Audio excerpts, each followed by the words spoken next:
Hey, this is Khan, you're watching Ninja Pulls. Welcome to this step-by-step guide to the Writhing Wall event, covering every quest and each phase of the event, so you'll always know where to go and what to do, whether you have the content pass or not.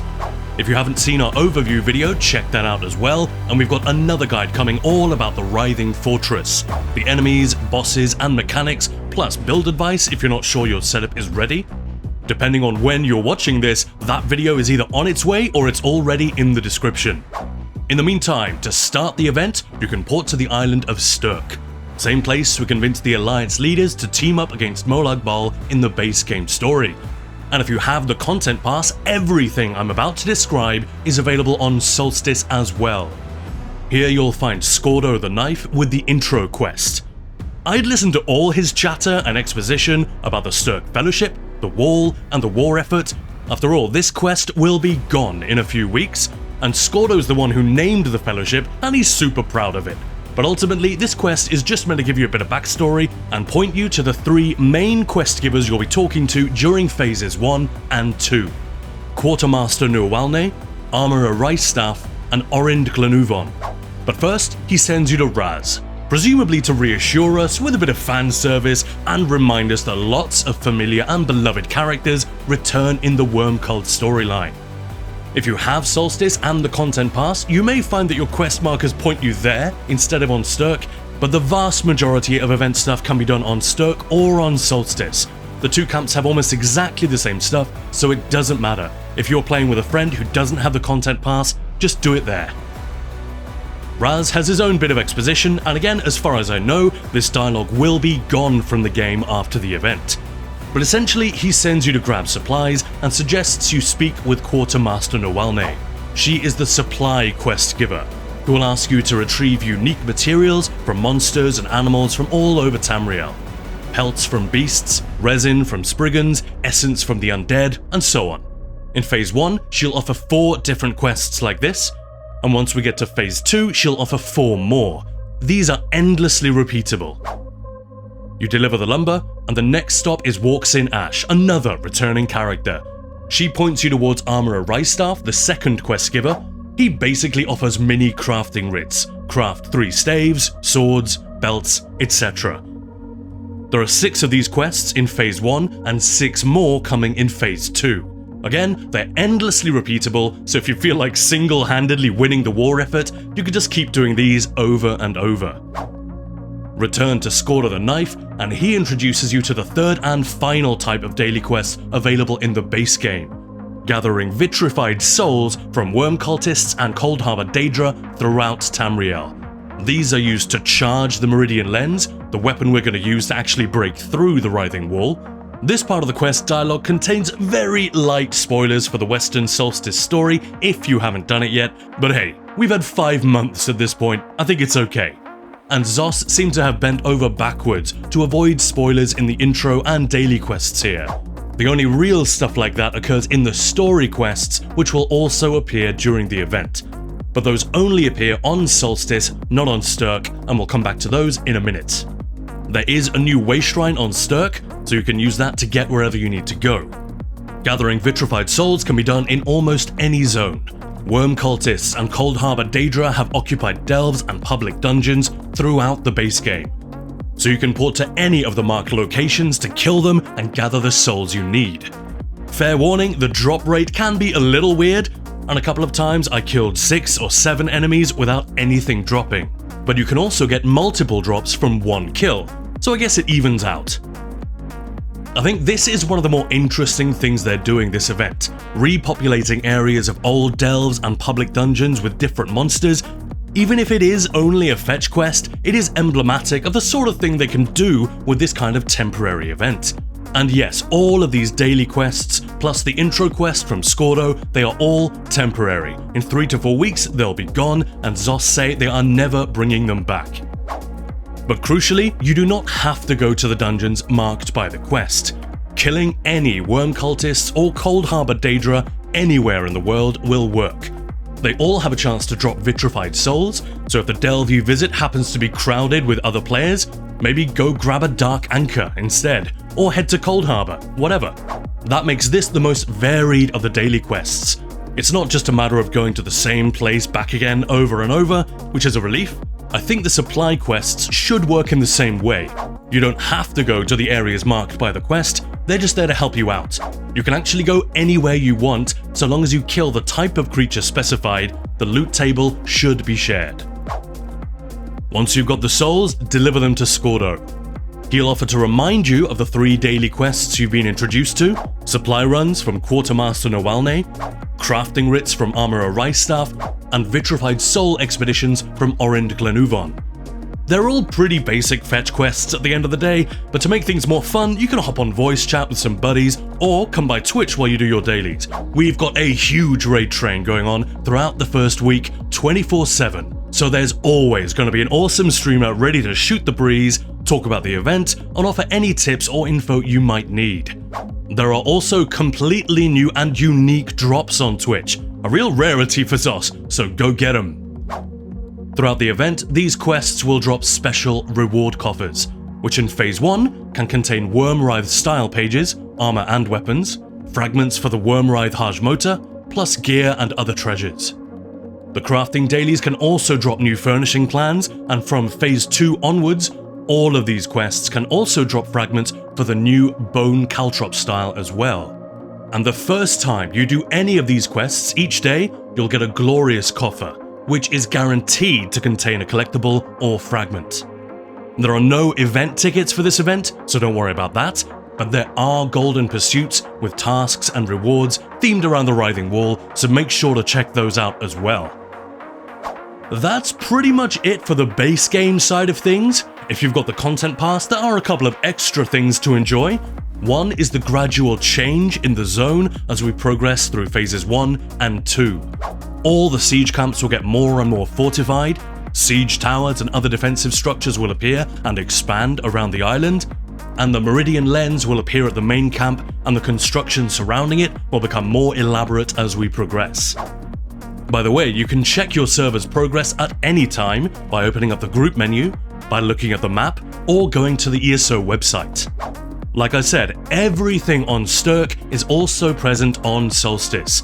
The intro quest is the same, plus a few extra lines like Skordo saying, "See that huge ugly wall behind me?" The introduction to the 3 quest givers is identical, but there's also one more type of daily quest on Solstice. Once you've delivered the lumber, spoken to Walks and Ash and all that stuff, you'll also be prompted to speak with Keshu the Black Fin, another returning character. She'll give you some expo about the siege camps and the fortifications, and point you to General Zasimba, a Khajiit lady who's part of the Fighters Guild and apparently quite the badass, having personally slaughtered a lot of worm cultists during the plane meld. Now she's a general and tasks you with defending the Stirk Fellowship's forward positions against attack, at least while the Meridian Lens is being charged. This is the only daily quest which is exclusive to Content Pass owners, but it's also the only one which will continue to be available after the event is over. So don't worry, once Solstice comes to ESO Plus next year, you'll be able to do all of this stuff and earn all the associated achievements. Open up your map of Solstice and look at the siege camp icons up and down the length of the wall. There are 5 in total, and they'll show up when they're under attack, just like a dolmen in the base game. During Phase 1, only one of these should ever be active at any one time. And the attacks themselves are pretty easy to repel. Take out the Reapers surrounding the camp, then the main boss will spawn. I'm soloing this one in a pretty squishy setup, the kind I would use in a solo arena, for example. If you can kill it before it kills you, you don't need to be tanky. If you're here with an actual tank who knows what they're doing, you probably won't be in any danger whatsoever. But if you're solo or if you have all the aggro, the main thing to be aware of is the final wave that spawns at each of these Reapers. They will include a mini-boss and a bunch of small adds, all of which will light attack you immediately when they spawn in. So I throw in a dodge here and there just in case, but just mop up the small adds quickly and then you can focus the mini-boss. It's still pretty easy to solo if you know what you're doing, but you'll probably never get the chance. These encounters, I expect, will be packed with players.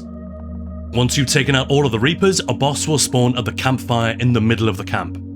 If you're at the main camp, there will be more Reapers to kill and 2 bosses that will spawn in the middle. Again, the bosses themselves aren't very dangerous, But Zos did increase their health pool significantly, as I suggested, which means you should at least have time to get to a siege camp before everything gets killed. By the way, it's a good idea to pick up a Vitrified Souls daily from Orind at the same time as the siege camp quest, since the monsters here also drop Vitrified Souls, so you can get 2 for 1. Once the boss is down, that quest is complete, and you can turn it in for another rewards coffer. And again, the first one you do each day will yield a glorious reward coffer.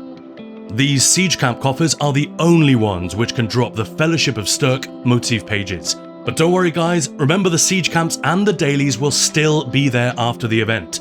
And once Solstice comes to ESO Plus next year, if you're really desperate to collect this new motif right away and don't have the content pass, I guess you can buy it from guild traders, but please don't let yourself get ripped off. Prices will probably plummet during the event, and they definitely will once everyone gets access in 2026. Don't get scammed. That about covers it for Phase 1 of the event. For every daily quest we complete, we progress that event bar on our server by a small amount. But don't expect Phase 2 to arrive anytime soon. It'll probably take at least a week. Once that happens, the meridian lens on Solstice will actually start firing at the wall, more supply and crafting dailies become available, and things generally just ramp up a bit. Siege camp encounters will become a little more challenging, multiple siege camps can be attacked at once, and a Maldrith world boss will begin spawning in to fight us as well. But overall, it's pretty similar to Phase 1. Once we complete the progress bar for Phase 2, there will be a cooldown before Phase 3 begins, and a timer will appear. I think this is there partly as a safeguard in case things go a little faster than Zos anticipates, but mainly to make sure we all know when Phase 3 is gonna start. That way we can avoid it happening in the middle of the night when half the server is asleep. Zos do seem pretty confident that the whole event will take about a month on each server. Once Phase 3 arrives, everything remains available. All the dailies, all the intro quests, rewards, etc. But the story beat, which lets you fire the meridian lens, should become available, and the Writhing Fortress will open. Both of these are on Solstice, and although the story quest will obviously remain after the event ends, the fortress will not. Like I said, I will be releasing a super detailed video all about the Writhing Fortress, how to approach and clear each boss, all the mechanics, and how to prepare your character. But don't worry, it's not difficult. It's designed with fun in mind rather than challenge, so I encourage everyone to get in there once it arrives, but that's a few weeks away. In the meantime, there is quite a lot of misinformation going around about what is and what isn't going to be removed once this event is over. I guess people like to talk more than they like to listen, so let's be clear. The Island of Solstice, its story, and all of its content, and even the wall itself, all of those things are staying after the event. The wall only disappears for your character when they personally fire the weapon and smash it down. The siege camps are also staying, along with the daily quests to defend them, and the associated achievements and rewards. The story quests that appear during the event, which act as a bridge between the events of Western and Eastern Solstice, those are obviously staying as well. The only things which will be gone after the event are the 3 other dailies we talked about, the intro quests and the Writhing Fortress itself. Again, a separate instance which only becomes available in Phase 3 and only to those who own the content pass.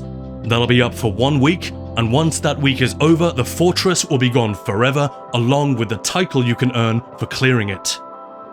It's also the only thing which is actually exclusive to Content Pass owners in the long run. Zos have made sure everything else is open to all, either during the event or later. That includes achievements, by the way. As far as I can tell, there are no achievements that become non-completable after the event, leaving an unfillable hole in your achievements log, which would trigger a lot of people. Zos seem to have thought this through. So if you see anybody spreading rubbish about what is and isn't staying after the event, feel free to set them straight. And that about wraps it up. Remember to come check out the raid train, get those special Twitch drops, and hang out with us while we're online throughout the event. Enjoy yourselves, thanks for watching, and I'll see you in the Writhing Fortress.